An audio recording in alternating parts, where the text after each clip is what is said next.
بسم اللہ الرحمن الرحیم۔ اللہ کے نام سے شروع جو بڑا مہربان نہایت رحم والا ہے۔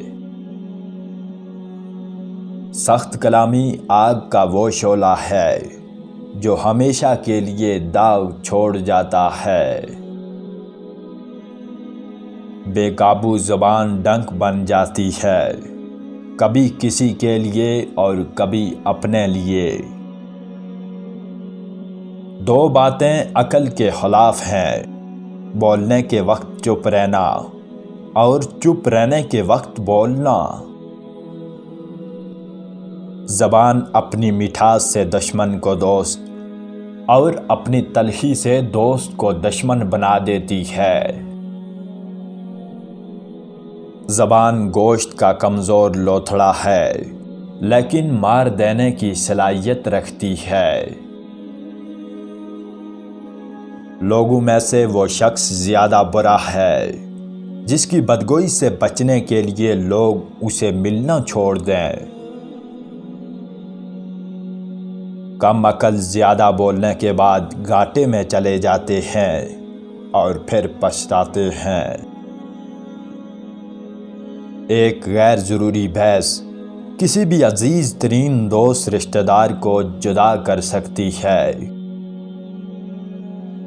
اگر لوگوں کو ہم خیال بنانا چاہتے ہو تو اپنے خیالات کو لطیف انداز میں پیش کرو۔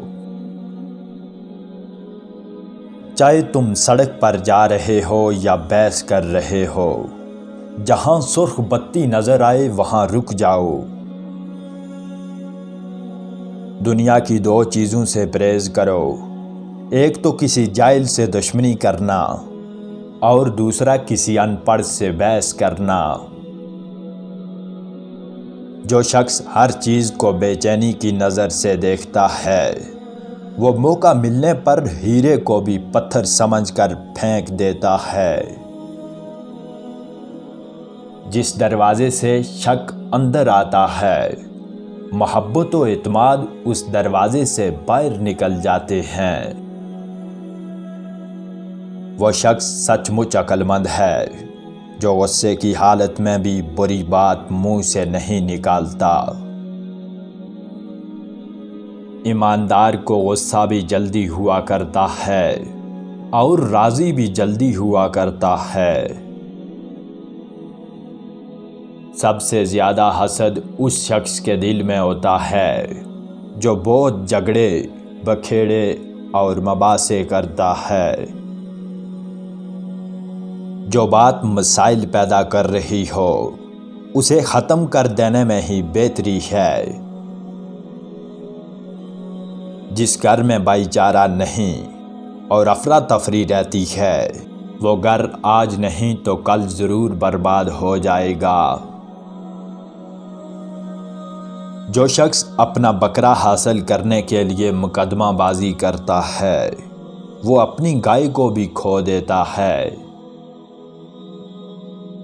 آدمی کی عزت اسی میں ہے کہ جھگڑے سے باز رہے، لیکن بے عقل انسان چھیڑ چھاڑ جاری رکھتا ہے۔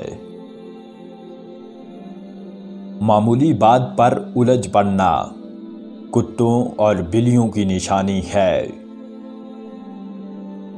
جو لوگ یہ سمجھتے ہیں کہ تقدیر ہی سب کچھ ہے وہ لوگ زندگی میں ہمیشہ ناکام رہتے ہیں۔ دوسروں سے جو کام لینا چاہتے ہو تو اس طرح لو کہ وہ خوش ہو کر کام کرے۔ ہمدردی ایک ایسی طلائی چابی ہے جو دوسروں کے دلوں میں چاہت کے دروازے کھول دیتی ہے۔ دنیا میں سب سے زیادہ ہمدرد اس شخص کے ہوتے ہیں جو خود دوسروں سے ہمدردی کا برتاؤ کرتا ہے۔ انسان کی اس سے بڑی بدبختی اور کیا ہے کہ اسے کسی کے ساتھ نیکی کرنے کا موقع ملے اور وہ نہ کرے۔